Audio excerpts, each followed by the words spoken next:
Welcome to another episode of the Hat Collecting Show, where we talk about the many different metaphorical hats that people wear in their lives, because no one does just one thing and everyone has a story. I am your host, Lacey Artemis, a creative Jill of many trades, and I am joined today by Rachel Kelly, who is a writer, a climber, a motorcyclist, and the founder of Make Lemonade, which is formerly a brick and mortar community co-working space, now a vibrant online community, which I am very happily a part of. Rachel's pronouns are she and her for the listeners. And thank you so much for being on the show, Rachel.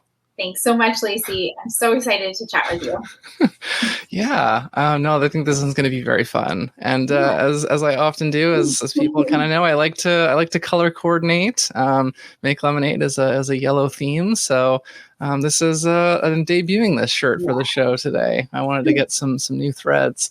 So the icebreaker for the show that I like to start with is, where did you grow up? I grew up in Burlington, Ontario, and now I live in Toronto, and I've lived here for over 10 years now. Oh, it's about the same amount of time that I have, although I came from the other side of Toronto. Okay, cool. Yeah. So another sub question to that I like to ask. So you lived in Burlington. I'm not sure. So it's a little over half your life, I would suspect. Yeah. Okay. And so I'd like to kind of ask, do you think that there's any lasting influence that's still kind of present in your life today from growing up there? Yeah, I guess so. That's such an interesting question. I've never really thought about that. Well, I go back to Burlington a decent amount of time as it is to visit my family who still lives there. And it's a nice quick trip. But a lasting influence, I mean, there's a lot of convenience about living in a suburban city. Things are just maybe quote unquote easier when in terms of getting around. If you have access to a car, that's for sure. And, but I feel like I love the pull and I love the energy of being in the city in Toronto, but there's a desire to get to the quietness of what suburbia can offer that you really have to search for in the city. Yeah, no, my family still lives back in the suburbs as well. And I feel like the city, the thing I like about Toronto is that it's both a big city and there's pockets of it that feel more like a small town. And I love that. And I have preferred to live in those kind of more small towny kind of areas that are a little less busy, a little bit more green and, tree laden. So, because my mom's always talking about oh, it's so busy and noisy in Toronto. I'm like, it depends where you live in Toronto. It's so true. But I feel like the city has so much more to offer than kind of meets the eye. And I feel like with the pandemic, it really forced a lot of us to seek out the things that we didn't really understand were available to us. There's a lot more green space than I really recognized and realized beforehand. Yeah, for sure. So I'm going to take this moment to do a quick land acknowledgement. Toronto, or Tekaronto, is located on the traditional unceded territory of the Mississaugas of the New Credit First Nations, the Huron-Wendat, the Haudenosaunee Confederacy, and the Anishinaabe. This is a dish with one spoon treaty territory, and we are uninvited visitors on this land. You can find out more about that at native-land.ca, which covers the whole world, not just Canada, despite the .ca web address. And so that's a place that you can go to check out the treaties and the different communities of Indigenous people in either the area you currently live or where you grew up, if you don't live where you grew up anymore. And yeah, it's a place to get started and to kind of go from there. So with that said, we'll get into the meat of the show now, and the part where we kind of start, because it's kind of what it's all really about, all the different hats that we wear. Can you take a moment to tell us a little bit about the things that you do or have done and how you got into them? The things I do, have done, and how I got into them. I guess I've always been a curious person. So I've always kind of tried a bunch of things, and thankfully I don't really know where I got this from, but I think it's pretty hard for me to truly feel embarrassed. I mean, I can feel a little bit shy about certain things, but for the most part, I've just kind of gotten myself into a bit of a scenario and been like, either it's going to be fun or it's not going to be fun. So that's how I kind of get myself into a lot of things. And I remember my mom has said this so many times where she's like for instance, right now I just got my motorcycle license recently, and my mom said to me, I would have preferred that you didn't, but I'm never worried about you. I'm never really worried when you do something that maybe I wouldn't want you to do. And that's kind of been how I've been able to get into a lot of things, is my parents have been very supportive of a lot of the shenanigans I get myself up to. One of the biggest and most proudest things for sure is opening Make Lemonade. And that started just about 4 years ago, or just over 4 years ago. And I'd been freelancing for a couple of years, working from home or working from coffee shops. And I kind of had this idea for a while. And I was just really tired of working completely alone, and not necessarily for myself, but I was just like, there's just something that's missing here. And I wanted to really work towards something. One thing led to another, and I ended up opening Make Lemonade. And I owe a lot of the ability to be able to do that to my parents, who really supported me in so many different ways, to go ahead and do this thing that, when I think back on it, I'm like, I was so naive. And I do think that that is an important ingredient in a lot of shenanigans that we sometimes get ourselves up to. Because now I think back, I'm like, that was I really kind of can't believe I did that. Yeah, absolutely. That's a big step. And I mean, I was going to say, you're talking about your mom reminds me of mine, because she kind of said not the same exact thing, but there was one time when I was actually in a relationship. This was a long time ago, and it wasn't going very well, and she could see it, but she didn't, just I don't want to I don't want to step out of line and make you mad at me or anything. So it's I saw how hard it is. I just have to watch you learn the lesson, and then you'll know, because if I just tell you, you're not going to believe me.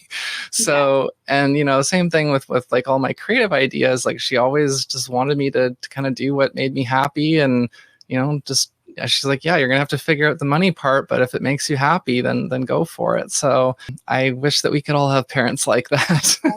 I know that not all of us do, and it's such a fortunate thing to be able to have that support system who's so close to you. And sometimes we really have to seek out the people who are going to support our wild dreams too. Mm-hmm. And so I'll just take a quick second to ask about a couple of the other things. So you climbed Mount Kilimanjaro. Yeah. When and how did that happen? Yeah. So when I was finished school, I actually did a backpacking trip around South America. And I did this trek in Peru to the Inca Trail, and then to see, oh my gosh, am I blanking on where I actually saw? Oh my goodness, this is so embarrassing. It's being recorded. It's the Machu Picchu. That's where we ended up going, is to Machu Picchu. It's this big, these ruins, and it's unfortunately it's quite a tourist attraction, and something I didn't really know at the time. But I remember on that trip, I met a bunch of other travelers from all over the world, and this girl who's about the same age as me, I was about 22 at the time. And she told me she had climbed Mount Kilimanjaro. And I thought that climbing mountains like that were for truly professional people, not just some random girl. She was from England. And I was like, you're just like me. Really, you did that? And there was just a spark that went off in me, and was like, well, I want to do that. If she can do it, I can do it. And so I kind of made this internal goal for myself. I was going to do it by the time I turned 25. And so I summited Mount Kilimanjaro 2 days before I turned 25. Wow. Yeah. And yeah, I wanted to also just ask briefly about the writing, because I know you're writing mainly from your Lemonade newsletters. Yeah. Do you do other writing besides that as well? Yeah, I keep dabbling and trying, that's for sure. I went through a course with one of our amazing Lemons or members in the community, Julia Rose, which really that really ignited a lot more in me than I realized I kind of had. I knew I've kind of had a book or something brewing inside me, but that was kind of the first quote unquote permission I gave myself. And then later on in this year, I took a novel writing course, actually. So There's something that's brewing, and I kind of dabble a little bit, but a lot of my writing is during, yeah, like I write a weekly newsletter for Make Lemonade community. And I really kind of commit to myself, like, okay, at least once a week, I'm going to write from the heart of what's going on in my world. Yeah, no, I think journaling is definitely, Mhm. it's been talked about on this show before. Journaling can be a very valuable exercise for a lot of reasons. And Mhm. I recently started writing more flash poetry again, like not every day, but I'm trying to do it more. And it's definitely been fun and kind of helps even get some ideas out that I just from kind of reflecting, and it gives me an idea. And then I write something, I'm like, oh, I really like this. And so sometimes you surprise yourself. You just start writing and you might surprise yourself. It's so true. I wrote a first chapter for this novel, and what came out was not what I was expecting whatsoever. It's that really is the you just have to start, and you never know what's gonna come out on the other side. Yeah, if you ever do write a book, I'll definitely be interested to read that. And I can say from my experience, having written one short fiction novel, it's a big task, but when you do Yeah, it, it's like, wow, I wrote a novel. yeah. So I think anyone that can do that, like kudos to you. Yeah, so I guess I like to ask about misconceptions because the show is trying to be educational as one of its goals, and so I guess we'll focus on the thing that you're the most involved with, sort of I guess managing a community. Like you can talk about both the misconceptions maybe about like starting and running a physical Mhm. co-working space, but also like building and managing an online community. What do you think people have misconceptions about those? It's a great question.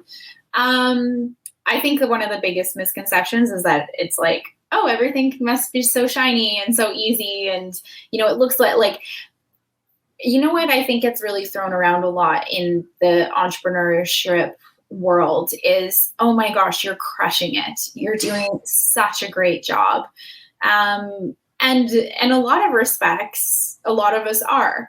But the other side of the coin, or the other very real reality, is going, I don't feel like I'm crushing it because I'm not exactly sure how I'm going to pay for dinner next week, or I my credit card is really racking up, and sometimes there's only so much self motivation we can give ourselves before we're like, okay, what next? How else am I going to truly support myself? And I'm very much, and I talk about this a lot in the community about the anti hustle, and it's not all about just like try. There's other avenues. At the end of the day, we have to take care of ourselves. But I think one of the like biggest misconceptions, or biggest maybe flaws of what happens on social media, is like it really does only show one side of things. It really only shows that highlight reel.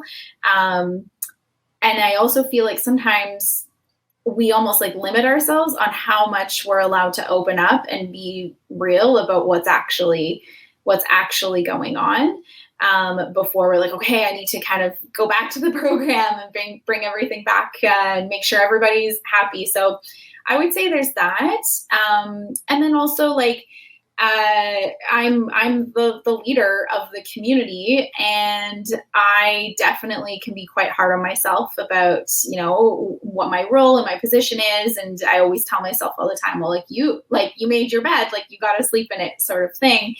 Um, but maybe not necessarily the misconception, but maybe misunderstanding or something, is like it's not an easy role either, and even community leaders need community support too, and it may not even necessarily be from their own community either. Yeah. That's something I've been thinking about. Thank you for that answer. It's something I've been thinking about because like I've had I guess the very like faint hints of like people have come forward, and like not just guests on the show, but some people have come out and sent unsolicited feedback about the show, and like I know I've kind of hit on an idea here that resonates with people, and the way that I'm doing it resonates with people. And I've been a part in the past of communities around the same kind of idea, just under a different name. But they were like one that comes to mind, and I know it still exists, is I think it's called the Putty Tribe. And it's like Okay. it's like based on the idea of like putty is moldable, and like your idea, Mhm. each person is like kind of a piece of putty, and you can mold yourself to be whatever you want to be.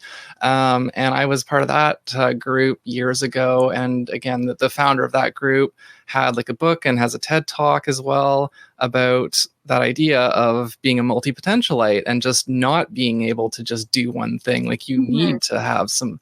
And so again, that was focused on it being a community, whereas this is like a show that can kind of have the community underneath it or within it. And I've been like, I'd love to create something more formal.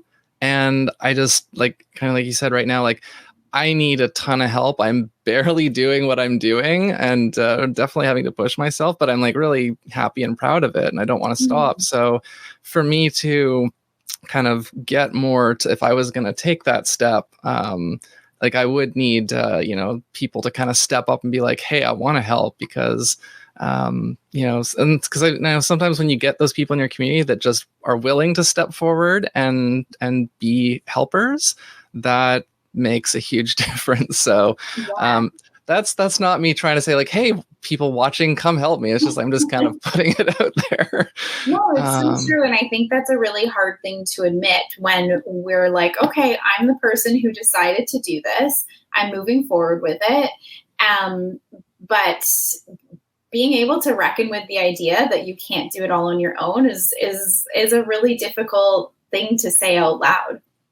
Yeah, and like I have a Discord channel, which was kind of mainly for my Twitch stuff, but even just managing that with everything else has been challenging. So, yeah, I think I'm still kind of learning how to prioritize things and how to like pick my level of involvement Mhm. and be okay with saying like, you know what, I just can't stream this week because it just ain't gonna Yeah. fit. Yeah, it is so true. Yeah. So the next question I'll get into here, this is one of my favorite ones to ask. When you were a child, do you remember what you wanted to be or to do when you grew up? Mhm. So I'm about 5'4", which is like, that's not super tall. But once upon a time, I was the tallest person in my grade. And so for a period of time, I wanted to be a model because I was like, models apparently are really tall. I think I could do that. And then things evolved. I did a lot of tap dancing when I was growing up. So that mixed with the fact that my dad, my parents own their own company. My dad was, his title was the president. And I was like, I want to be like my dad. So I want to be a tap dancing president. Like, I don't know what I want to be a president of, but I know I'll have my tap dancing shoes on and you'll call me president. I feel like that is so close to like I've been giving this example in the past of like I wonder if there's any like surgeons out there that play ping pong, and like that just Yeah, makes me think of that because it's a very interesting combination. honestly, yeah, like really, like there is quite the contrast with some of these interests and skills. That is lovely. I love that. And I mean, just the imagination there, and like there was clearly like no limits to just like, No. yeah, why can't I be a tap dancing president? Yeah, exactly. I remember taking like those quizzes and in high school to like, this is going to be like the best career path for you. And I really can't ever remember any of the answers or anything like that. I just so clearly remember the model and the tap dancing president were my two main things. Well, as we found out at one of the last days at the Lemon Space, you could pull off being a model. I think. Yes, that's right. That's so right. You But were wearing that dress and you posed, and it was yeah, perfect. ready.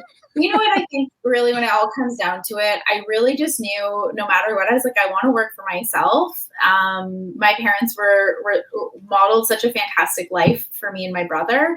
And I was like, I want to kind of be able to create the kind of life that my parents have created for us. And I want to be able to do that for myself and potentially my children too someday.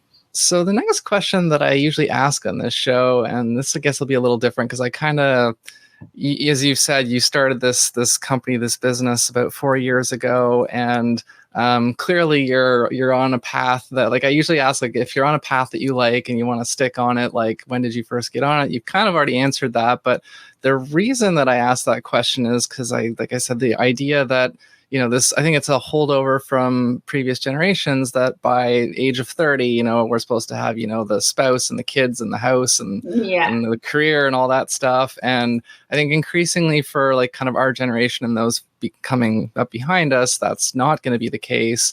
And so I'm just trying to really give like each person's perspective on, like, that's why I started asking, like, at what age were you at when you kind of got onto the path? Because then it could say, like, you could be 60, you could be 20, you could be anywhere in between. Yeah. So I'm not quite sure how to approach this question with you. I guess maybe what are your thoughts on that? Yeah, I mean, I love seeing, we see these go around on Facebook or Instagram or whatever. And yeah, like at this age, Morgan Freeman only started acting. And you're like, okay, cool. I've got time to be able to do that. And I guess, like, in terms of like societal pressures and whatnot, I mean, I think the hardest thing about I'll be 31. And the hardest thing about being a person, maybe, living in the city or living in the world is that no matter what, and is like how original you think you are thinking, you're never 100% sure if that is like a pure thought or if it is a product of what society has bred you to think and believe and to know is true. And I really felt like a couple years ago, I kind of had this like battle internally with myself and was like, do I want this because this is what society wants or because this is what I want for myself? And at the end of the day, I guess I just try to remind myself it kind of doesn't really matter.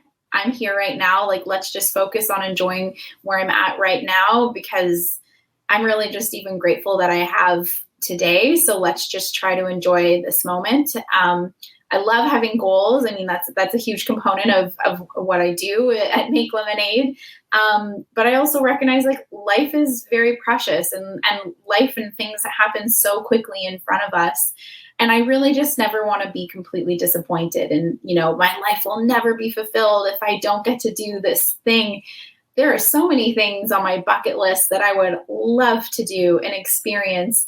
But I don't ever want to be like, oh, like I really missed out because I didn't do this. I want to just focus on trying to live a full life in the moment that I'm at, and stick it to the man whenever I can.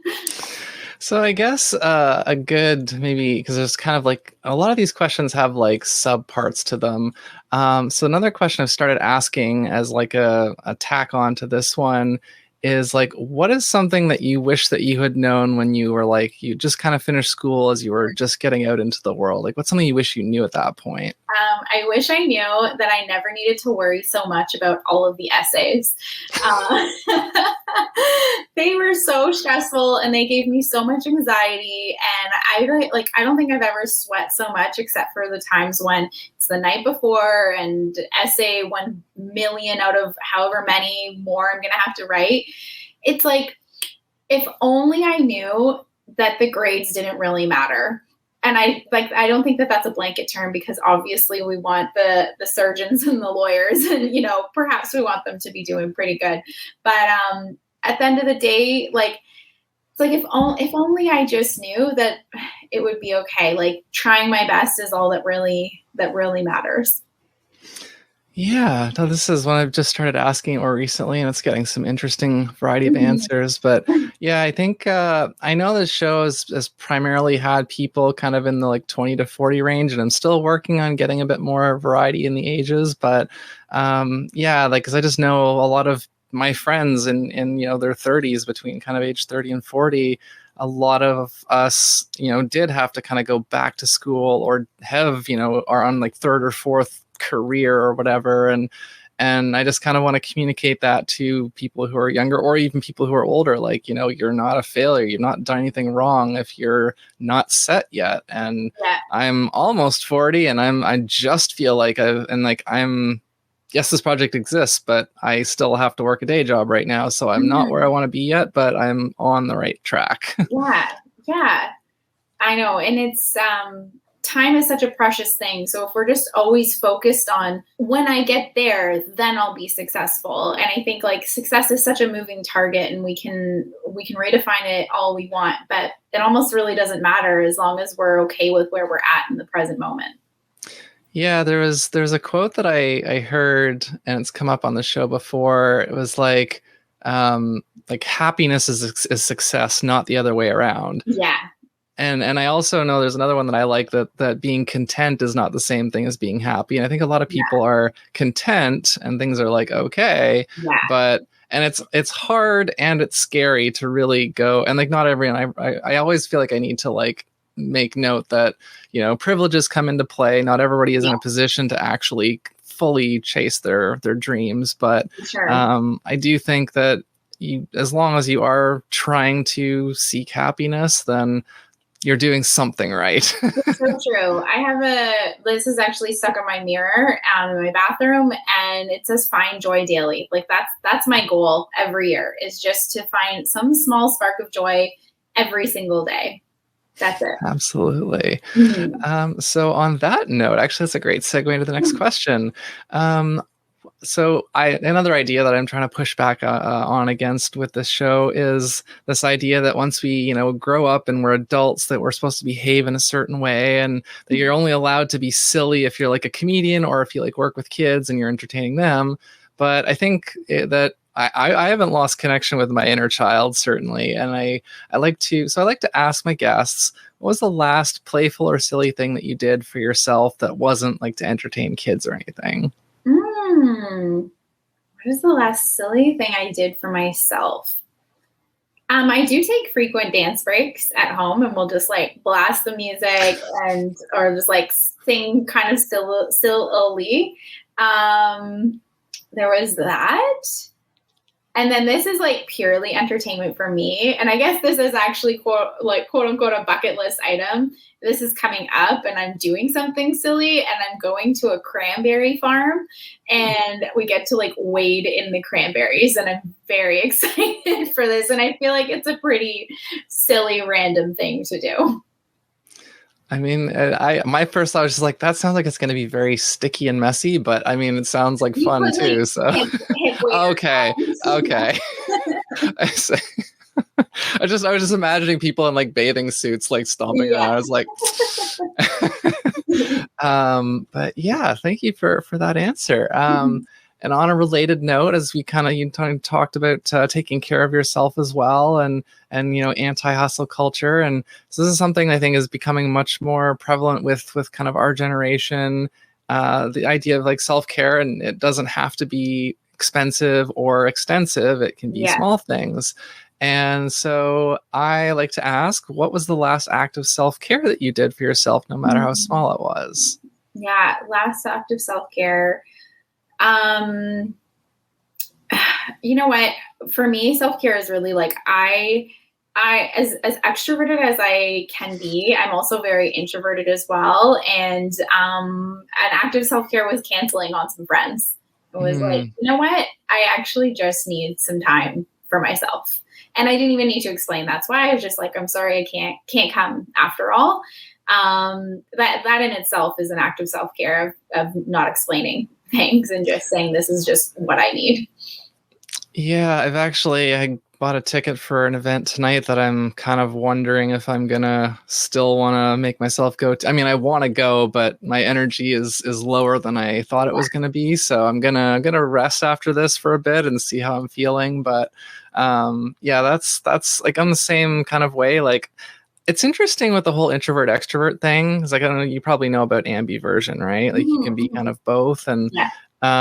the pandemic really, like I was a lifetime introvert and I just learned how to be better at talking, and then I love connecting with people, and then the pandemic kind of took a lot of that away, and then Yeah. this has been a great way for me to still be able to do it, but I don't get to do this whenever I want. So Yeah. and then more recently, since I like moved and things have kind of gotten a little less chaotic again, and I have kind of introverted again a bit more, but yeah, it's like I'm excited to connect with people and to have those interactions, but Yeah, it's tricky. And when you're trying to run a business that involves like talking to people, it can be tricky. It really can be, which is why I know I need to prioritize that time and just take that time to recharge. I'm very good at spending time with myself. I love it, but sometimes I really have to like actively carve out that time for myself too. So the next question here, I like, since again we're trying to be educational here, and I like to hear what people are kind of learning about and interested in. What was the last new thing that you learned, whether it was a skill or a piece of information, and what is something you would still like to learn? I mean, like one of the biggest things really this year for me was I learned how to ride a motorcycle. It's been a goal of mine for many years. My dad rides, and last summer I was just like, why am I riding on the back with him? I want to be in the front. And yeah, that was like I'm so proud that I actually did the thing I said I wanted to do, and it's like it is not an easy skill to master either. I actually want to learn how to ride a motorcycle. I've heard it's a bit dangerous, but yeah, I mean, I'm saying this as someone who rides pretty enthusiastically on a bicycle in downtown Toronto, which a lot of people won't dare to do. And I'm Yeah. like, it's not that big of a deal. I think actually riding a bicycle downtown Toronto actually really helped prepare me for riding the motorcycle in the city too. Hmm. Yeah, there's somebody that I know who's also an entrepreneur and who is part of like I guess like a women motorcycling group. And I'm curious if you know her, so maybe I'll Yeah. check with you off air. Actually, a past guest of this show. Oh, cool. Awesome. Yeah. So okay, where am I here? So a newer question I've added to the show recently. I like to ask, what is something that is not taught in I guess more specifically high school, but I guess it could also be like in college or university. Well, what's something that not taught in school that you think really should be? Sex education for sure. I guess that depends on the school. Depends on the school, that's for sure. But I remember so clearly learning in high school that if you had sex with more than one person, you would get an STD guaranteed. And I just was so confused. I just remember, yeah, just being so confused about sex ed in general, or even just how my body works. And it was just like, I feel like they really just picked and chose what to teach. And I also went to a Catholic high school and elementary school too. So things were even more narrow with what we learned too. It's actually really interesting because I went to a Catholic grade school and we actually did have a sex ed class, which I think is a really rare thing. Yeah. And the teacher was quite progressive in that regard. That's fantastic. But yeah, like I don't really remember much from that class, but like I just remember that we did have it. Yeah. But yeah, no, I definitely agree, and that is an eternal struggle in the educational activism world, because yeah, I think there's some things that maybe can't necessarily be left up to parents to rely on teaching their kids. Yeah, for sure. And I think yeah, I mean, if you're going to talk about, if sex ed is going to be on the curriculum, then do it the justice that it deserves, and do it in a fair way to explain the whole spectrum of it instead of just select information. Yeah, and I know one of the pushbacks on it, like I think some parents have been like, okay, yeah, like you can teach about like heterosexual sex, but like leave out the like queer and trans and all that stuff. Yeah. And like, but with more and more kids identifying as gender diverse these days, like that stuff is, and being much more accepting of it, that stuff is like, we don't want to, a lot of kids seem to be kind of learning on their own, which is, I guess, a little bit less dangerous than learning about sex through pornography. If we're talking about learning about like gender stuff, but like, yeah. Well, it just helps to eliminate the stigma right from the beginning. Like there really shouldn't be any stigma. And that's, it all starts at such a young age when we're being excluded from information. Absolutely. Yeah. Is there anything else that you wish that you had learned in school but you didn't? What else do I wish I learned in school? I mean, I have such a hard time with this, Lacey, because I am an optimist by nature. And so it's really hard for me sometimes to be like, oh, this was the worst experience ever, because I can always figure out something I did learn, or figure out what's the bright side of all of this. There was something else I learned in high school or in elementary school.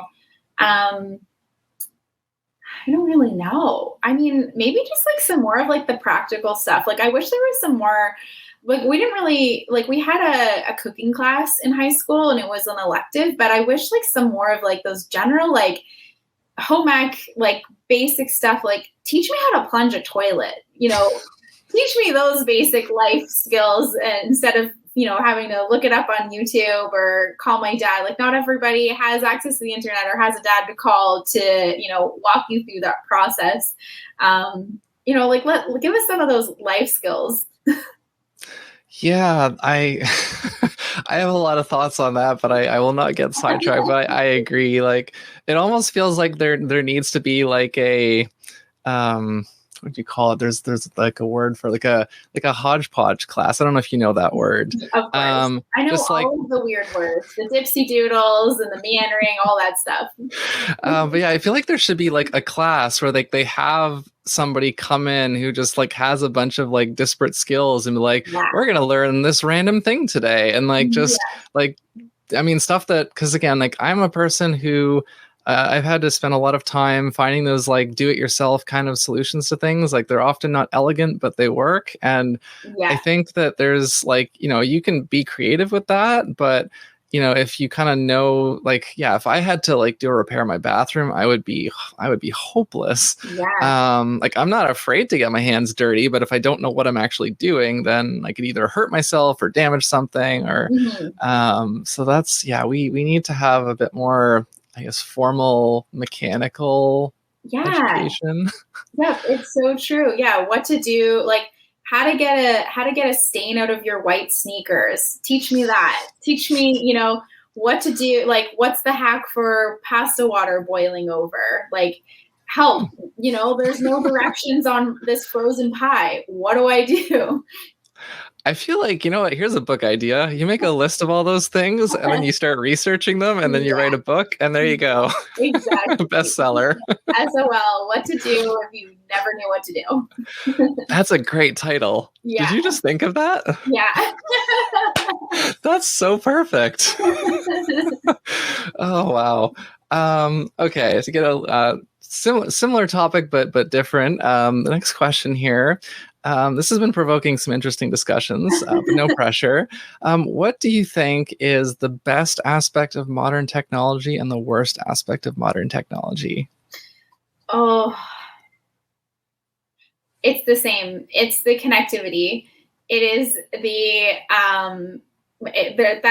it's the best and the worst part, because it is so wonderful to be able to stay connected with your friends from all over the world and connect with relatives. And I mean, the beauty about technology and how it's advanced is it's connected long lost relatives and friends who otherwise would never have been able to. Remember, there was this story about this kid. It was a true story, and a movie was made called Lion, and he was born in India, and then he was adopted by a family in Australia, and then through Google Maps, he found his birth mother in India. So it's very like a fantastic example. But because we are constantly connected, I find we get information so quickly, we don't even have time to form our own opinion. The opinions are already out there, and we haven't even digested the information fully ourselves before you need to decide so what are you, or, which side are you on, sort of thing. So it's fantastic how quick it is to connect with everybody, but I think it really, it eliminates a lot of original thought too. Hmm. Well, I mean, that is a point that, or not that exact point, but a similar point that I think I brought up on a previous episode, that the technology is evolving far too quick. And this is not my like unique insight. Like I've kind of heard this and I agree that technology is just evolving far too rapidly for humans to actually be able to adapt to it and make good decisions based on it. And then Mhm. there's also a phenomenon, I don't know if you're familiar with this, it's called the progress trap. Mm-mm.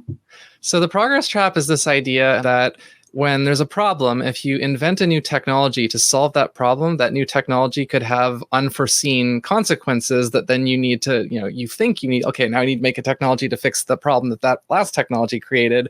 And Yeah. it's just this sort of endless cycle. You're progressing, but you're always making new problems. And Yeah. so it's this question of like, okay, maybe we try to find a non-technological solution, like maybe use Yeah. like addition by subtraction. Yeah. And sometimes, like, do we really need a solution for everything? Like, maybe some things are really okay for it to be manual. That being said, I mean, with technology, there's so many great advancements that have really made the unaccessible world a lot more accessible as well. But quote unquote, some problems really just don't need to be solved, and I think that's quite the blanket term as well. Hmm. Yeah, but I think that combination of just technology does evolve so quickly, and there's like new apps that blow up overnight all the time, and just we can't process it effectively. We're already overwhelmed. Actually, this is a new question. I'm literally adding on the spot here. Um, when Facebook went down the other day, were you more stressed or relieved? Oh, actually, so this has happened to me twice now in the world where there's a huge blackout, and I'm like, oh, what happened? So we had that great blackout like 20 years ago. I was on Mhm. a camping trip, so I had no idea.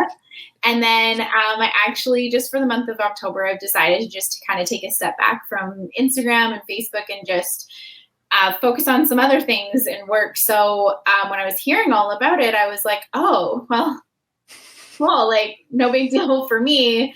Obviously, paying attention to what's kind of going on. But as a general rule, I try to only use the apps so much during the day anyways. So I kind of thought it was a good reminder. But that being said, I mean, a lot of businesses rely so heavily on this, and I know what a huge problem that can be.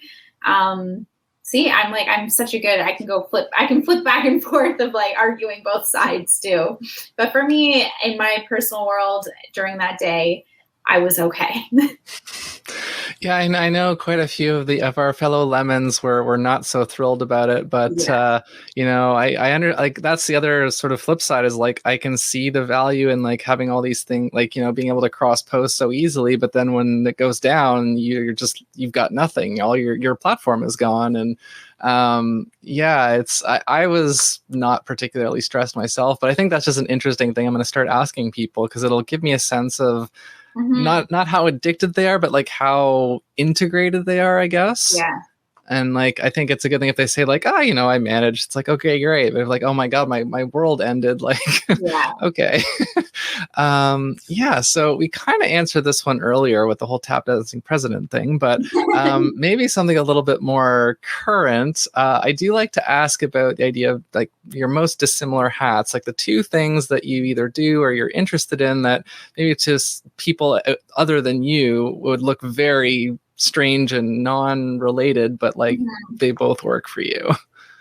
Yeah, that's interesting. I mean, I feel like a real shocker for people when they learn my favorite movie is Kill Bill. They're like, "Oh, what?" Like, Good movie. it's a really good movie, but that's pretty gruesome, isn't it? Um, but I'm trying to think of like my two most dissimilar hats. Huh. I just really dabble in so many different things, but I would say like my top hat is really is make lemonade. Uh, I feel like that's a really hard question to answer because I've just got a lot of genuine interests, and I really try not to, I guess, kind of limit myself to the one thing. And I mean, as a person living in this society, I have a hard time of always trying to like summarize myself down into like one simple thing. What is it that I'm doing? You know, always trying to summarize it, when really like we're allowed to just have multiple interests, and they really don't have to intersect. Like if it makes you happy and it, you know, brings you some joy, then that's all that matters. Like if you love doing chainsaw art, go for it. And then, you know, you're a nurse during the day, cool. That's another good idea. Like the whole surgeon doing ping pong and a nurse Yeah. doing chainsaw art. Like, Yeah. I love it. Let's make a call out. Someone needs to write some fan fiction, I think. All right, so we're gonna get into the kind of the tail end of the show now, and a few more serious questions. Depending on, I mean, they don't have to be that serious, but they're a little bit more, I guess, deep and thought provoke. Well, these are all thought provoking, really. But anyways, so this next question is about relationships, because they obviously matter for a lot of reasons in our lives, and I've I guess encapsulated this into this idea of a heavy hat and a hype hat.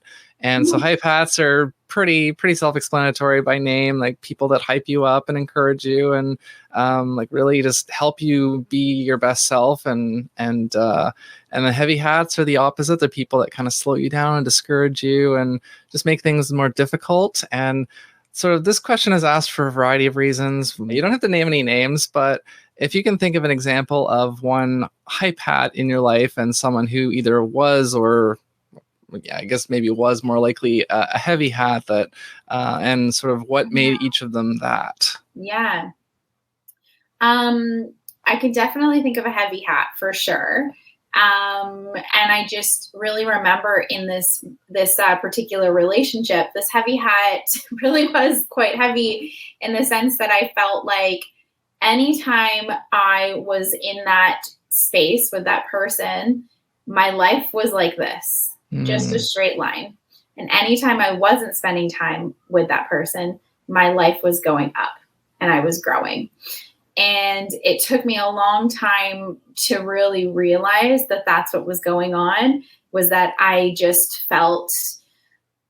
felt very almost claustrophobic. Like there just wasn't something, I wasn't growing, and I felt a bit like sucked. Like I know as a person, I bring a lot of energy as it is. And I'm really good at kind of filling spaces and kind of making people comfortable. And I felt like in that time, all of my energy, everything was always being used, and I wasn't ever really receiving anything in that heavy hat situation. And then in terms of a hype hat, I've got a lot of hype hats in my life for sure.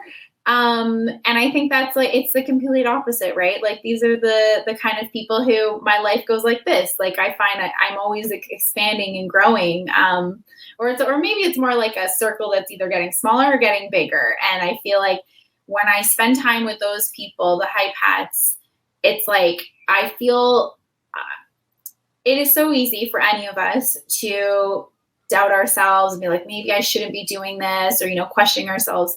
When I spend time with hype hats, my future and my possibilities, my potential, it feels exponential, like anything is possible. And when I spend time with heavy hats, I'm in a constant self-doubt cycle, being like, I don't really know how I feel about anything. And even then I find I'm a little bit more judgmental at the end of it too, and being very judgmental in my head towards the heavy hat kind of person. So more hype hats. You just made me think of something there, actually. Thank you for that answer, I should also say. No, that was really good. Like, I think that's like, I appreciate analogies or, you know, visual reference points. Like, yeah, if you feel like your life is just, you know, stagnant and just like not going anywhere, versus actively feeling like you're, you know, going in a good direction, that's a good sign. But it reminds me of this quote that I've heard, and I've heard various different, like, I think people simplify it to like broken people break people. But what that really means is like people who, you know, have trauma or who have like pain or insecurity that they aren't able to manage are likely to kind of inflict that or rub off on the people around them. So like if you spend a lot of time around negative people, you're going to be more negative probably. And of course the inverse is, so if you're someone who's actively trying to heal or wants, kind of the best of people, then you're likely going to gravitate to those people, and people who want to heal are going to gravitate to you. And so, yeah, the next question is about mental health, because that's another important thing that also factors into these relationships. And so, again, you don't have to get any more specific than you want to, but I'd like to ask, what, if any, mental health or even physical health struggles have you had in your life, and what has worked for you to work through them? So I remember when I started Make Lemonade, I was about 3 months into opening the door. So I'd already spent like a full year of getting things sorted, going through construction, finding a space, all of that. And then I'd been open for about 3 months. And in the span of 1 week, my grandfather passed away, a friend of mine passed away, and I decided to end a relationship I was in.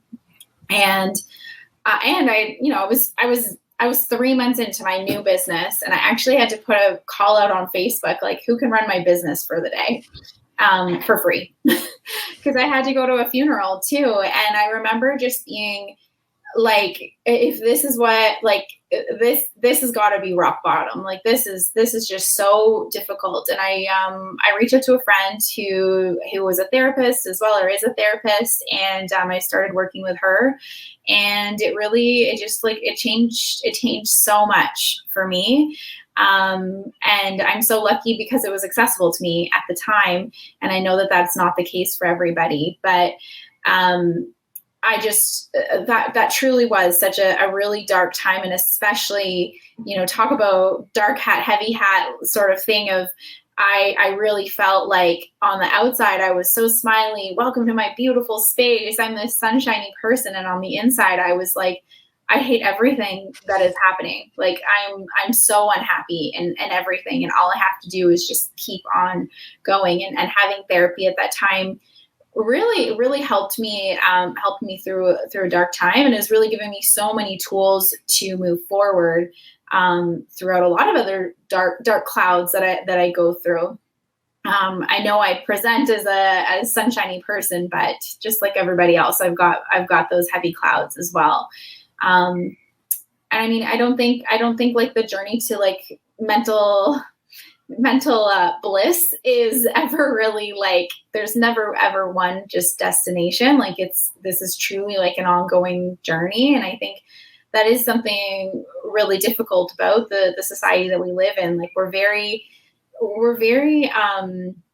prescribed to the thought process that it's like, okay, like, you start the thing, you finish the thing. Like, when I went in, I was like, okay, I'm just going to do therapy for a couple months and then everything will be fine. Right. It's not like that. Like, there are reasons why people are in therapy for their entire life. And even a simple thing is I'm part of a gym program, and you kind of think, okay, I'm going to join for a couple of months and then I'm going to be done and then I'm going to be strong and that's it. But no, like, these are things that become part of your life, and they're integral, and they help with your mental health and your overall happiness. And it's like the journey to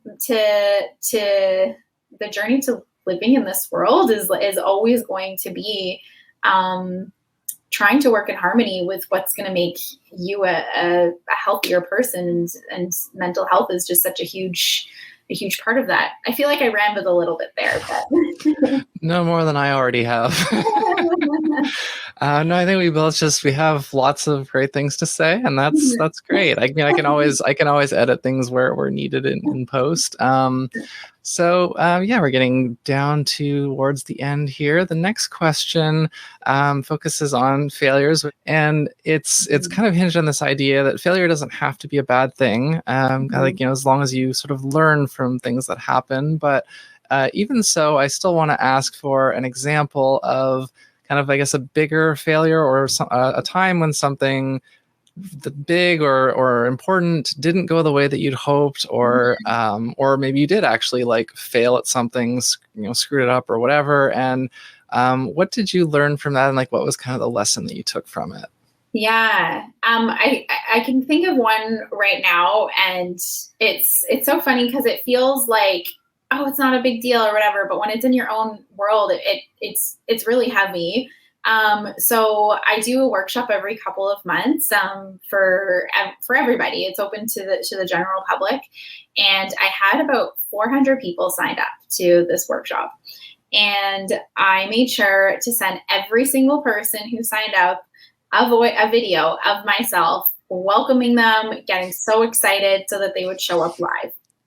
And the day comes, the event is happening. I do all of the Zoom technology things because the typical Zoom call can only welcome 100 people. And I knew we would definitely be seeing more than 100 people on this call. So I needed to do this add on. The call happens, the workshop starts to happen, and I see the number of attendees stuck at 100, and it doesn't go above 100. And we're getting DMs and emails and messages and all this stuff. And all I can do is I'm the presenter, right? I've already got 100 people live happening here. And I remember in this moment thinking to myself, like, number one, being so judgmental and so mean to myself. My inner mean girl was really like, well, you really screwed this up. But then also being like, okay, well, here we are. This, like, we have to make some decisions right now. We have 100 people who are live. I have one team member who is going to handle, what's going on. Like, we obviously didn't communicate this during this time, but it's like, okay, well, what are kind of the logical things? And the show just must go on. And I remember that night, okay, so then at the end of the workshop, I said, well, for anybody who's got friends who are trying to get in or anything like that, we're going to do another workshop like in another night, and just carry on. And we've got the solutions. But I remember, of course, that night I cried. I was so mad. And it was just like, you've got to be kidding me. Like, why did this happen? So it felt like such a failure. But at the end of the day, it gave me an opportunity to think quickly on my feet, communicate with everybody. And then I had an opportunity to be like, look how exciting this was. We couldn't even let everybody in. And it gave me an opportunity to then do the workshop again and learn what I did from the first time and make the experience even better. But it really did feel like a major flop at the time. It really, really did. There's nothing worse than being on a live broadcast when something like I've not that exact same situation, but I've had things when I'm on Twitch streams or sometimes even like recording this where there's tech issues. Is like, well, it's my problem because I'm the person managing this. Like I had one particularly notable guest on, and we couldn't get the audio to work right, and I was like freaking out, like, oh my god, I'm gonna lose this really like amazing guest that I really want on the show. And thankfully got it figured out. We lost like 20 minutes of recording time, but not lost it. We weren't able to record for 20 minutes. I mean, but it ended up working out, and I was at the end of it, just like, oh my god, thank you. That actually still worked out okay. But in the moment, I was like, oh. Yeah. You're just like, I always think like when I've got these hard failure moments, I just say to myself, like, what steps did I take to end up exactly in this moment right now? Like, why me? What did I do wrong? Yeah, and I think like I'm fortunate now because I have I used to only have my computer, and now I have like a good laptop. And so if I'm having issues on my computer and it's like, okay, I think this is something with the computer, it's not the platform, it's the computer, I can just whip out the laptop and just, okay, it's not going to look exactly the same, but it'll do. Yeah. So having a plan B is very good. Yeah. Yeah, thanks so much for sharing that. So the last question here, before we kind of get into the plugs and all that stuff. So we've given lots of advice in different forms throughout the answers, but I'd like to try and condense it down into something a bit more bite-sized and accessible. So I'd like to ask, what advice would you give to kind of youth or teenagers? What advice would you give to somebody your age? And what advice would you give to someone who's your parents' or grandparents' age? Ooh, I love that. To youth or teenagers, embrace your weird, quirky things. Like that is really like your magical bit. To somebody my age,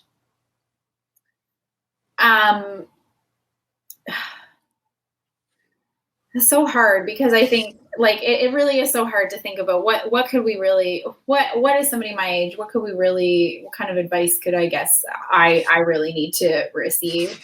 Um you know what? It's to make it easy. And I tell myself that all the time, is to just make it easy.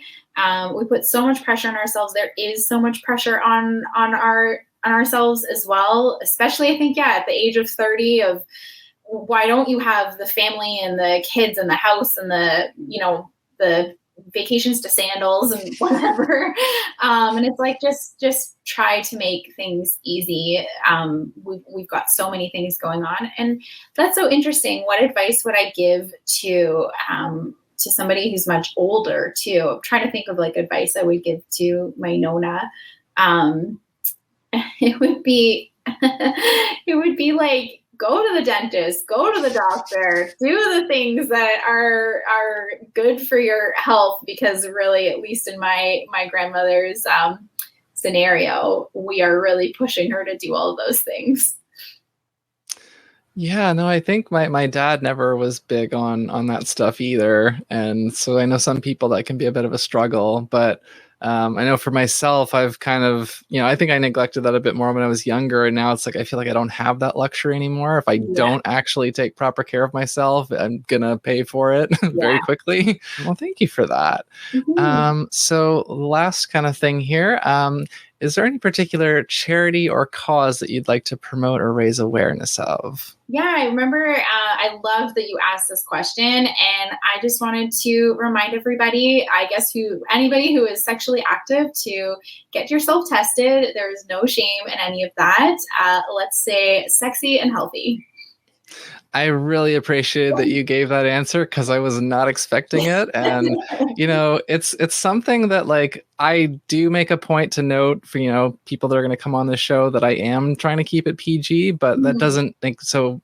We try to avoid swearing, but like, it doesn't mean that we can't discuss, grown up topics. Yeah. And like, it's, as much as it's tricky to talk about certain things that kids might be listening to, but at the same time, there is a way to be mature and respectful about it and help educate people. So yeah, I appreciate you bringing that, because that hasn't come up before, and I really appreciate it, and I think the audience will too. Yeah. So with that said, we're gonna do our plugs, and I will let you go first. Cool. So if you want to learn more about me or Make Lemonade, you can go to makelemonade.ca or join us on Instagram at Make Lemonade Co. Mm-hmm. And I'll have that up on the screen for people to see, and of course in the show notes. And yeah, you can find Hat Collecting online at hatcollecting.com and at Hat Collecting on social media. You can find me and all the hats that I wear apart from this show at artemiscreates.com, and also Artemis Creates on social media, although Twitter and Instagram, I've got an underscore. Everywhere else I don't, which is still kind of annoying, but I can't do anything about it. But yeah, you can find the music I've done. You can find my short fiction novel, designs, merch. What else have I got? Yeah, occasionally I stream on Twitch and play video games and stuff. Yeah, there's just all that stuff there. So go and take a look. And yeah, if you're listening to this on like Apple Podcasts, or I don't know if Spotify does like ratings and reviews or not, but if you want to leave a rating and a review, that would be greatly appreciated. And if you're on YouTube or Odyssey, like and subscribe. And yeah, for audience participation, I'd like to ask, what was your favorite question or answer or comment or insight from this episode? Leave a comment or tweet at me or DM me or whatever you want to do. I just want to know what's resonating with people and what's standing out, and see if it's kind of like me, because as you see, I have moments on the show where I'm like, oh, I learned something there. And so I want to hear if other people are having, what moments are those for other people. So now, as people will know, I've moved the hat reveal to the Patreon bonus episodes, but we still have a quick little outro to do here. Okay, let me know when the cue is. Okay.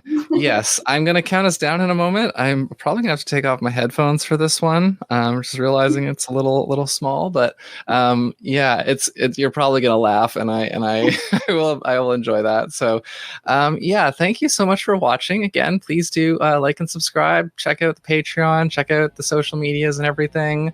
And yeah, my kind of outro line for the show is stay curious and keep collecting those hats. Thanks for watching, everyone. See you next time. And 3, 2, 1.